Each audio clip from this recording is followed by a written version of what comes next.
Welcome. Today we're diving into Maha Shivratri. Now, this is an ancient festival, but you'll see it has some really profound, maybe even surprising relevance to our lives today. So, let's start with something that might sound a little strange. This is a festival that actually celebrates destruction. How does that work? Well, as you're about to find out, in this way of thinking, destruction isn't the end of the story. It's actually the crucial first step to clearing the way for something totally new to begin. Okay, to really get a feel for what this is all about, you have to understand the sheer scale of it. I mean, just imagine. On February 15th, 2026, millions of people are going to gather, especially at huge centers like the Pashupatinath Temple in Nepal. And we're not talking about a small crowd. We're talking over 1 million people. Devotees, including tons of sadhus, these holy ascetics, travel from all over the world just to be there. They're all coming to honor Lord Shiva, who's seen as the ultimate yogi, this incredible force of transformation in the universe. So, what's the big deal about this one night? I mean, the name itself, Maha Shivratri, literally means the great night of Shiva. The real answer isn't just about a date on a calendar, though. It's found in the incredible stories that give this festival all of its power and meaning. All right, let's get into it. We're going to dive into the 3 main legends that really frame this whole celebration. And these aren't just fairy tales, They're more like metaphysical lenses for understanding ourselves and the world around us. Okay, first up, it's basically a cosmic wedding anniversary. The festival celebrates the divine marriage of Shiva and Parvati. And this union, it's totally symbolic. It represents that amazing meeting point where pure consciousness and dynamic energy come together.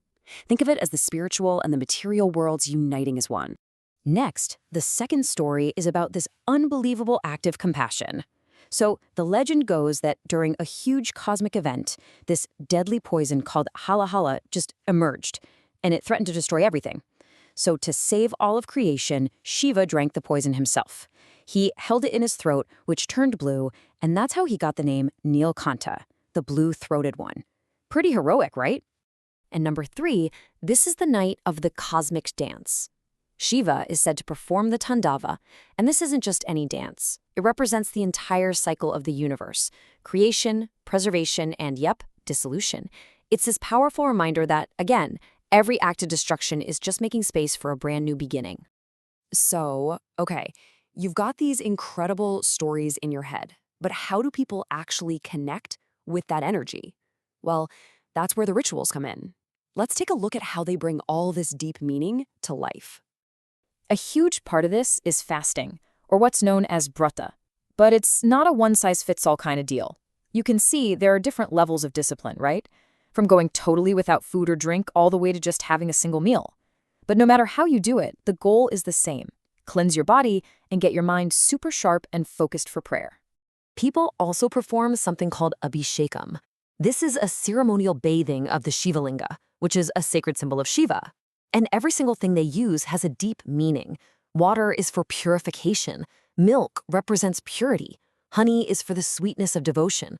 And the bell patra leaves, those are all about surrendering your ego. Okay, and right at the heart of the all-night vigil, the Jagaran, is chanting mantras. Om Namah Shivaya is the big one. It's chanted over and over again. Why? To quiet that nonstop chatter in our minds. It's also believed to help dissolve past karma, the weight of our past actions, so you can feel spiritually lighter. Which, brings us to a really important question. I mean, the rituals are fascinating for sure, but they're all pointing to something bigger. So, why stay awake all night? What's the real purpose behind all of this? And this is where things get really cool. Because this is where this ancient wisdom just brilliantly connects with what we're now understanding about the mind, the body, even consciousness itself. Think about it. This all-night vigil is designed to be a deliberate break in the pattern. It's a total interruption of our normal autopilot lives. It's like a spiritual experiment, really. It's about confronting our own inner darkness, what's called avidya, or ignorance of who we truly are, and trying to dissolve the ego, the ahamkara. That's the part of us that's always driven by fear and desire. Essentially, it's a full-on recalibration of your entire nervous system. And now, modern science is actually giving us a whole new way to talk about these ancient practices. See, they aren't just acts of faith. You can actually see them as precise tools that create real, measurable changes in our bodies and brains. Just take a look at this. We can actually see the neurological impact these practices have. Fasting, for instance, has been shown to boost something called BDNF. Think of it like fertilizer for your brain, making you feel clearer. Staying awake all night? That can be like a neural reset, calming down the brain's default mode network. That's the part that's always daydreaming and worrying. And chanting? Chanting can literally change your brainwaves, shifting you into these calmer alpha and theta states, which are perfect for focused awareness. So here's the real takeaway. This isn't just about one night a year. Not at all. Maha Shivratri actually gives us a powerful template, a kind of blueprint that we can use in our own busy, sometimes chaotic modern lives. And this really breaks it down perfectly. That ancient vigil? Think of it as the original digital detox, a conscious pause from all the noise. Fasting? That's all about mindful restraint, not just from food, but from all kinds of overconsumption.